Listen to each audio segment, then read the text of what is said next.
Absolutely. We've invested probably $100 million in Turkey over the last 9 years or so.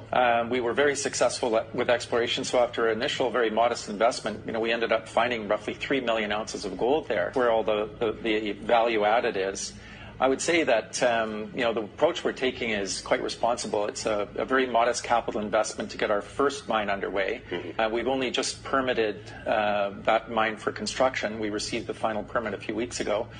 I'd say an important thing to emphasize when you're in the mining business is you have to take a very, very long-term view. We've been there, think about it, since 2009, and we started on our first project in 2010.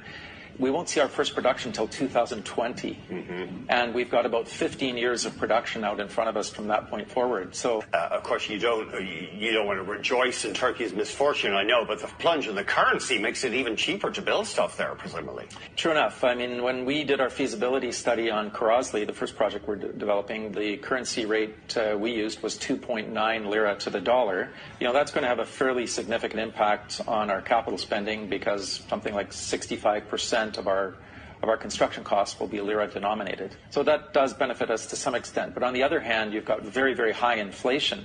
And to that extent, over time, that inflation will take some of that gain back.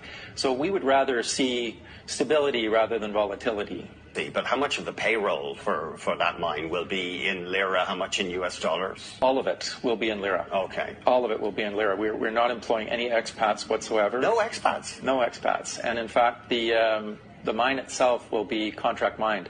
One thing that Turks do extraordinarily well, in fact, they're among the best in the world at, it's excavating and moving rock. You'll find very few countries in the world with their level of expertise and have all their own equipment.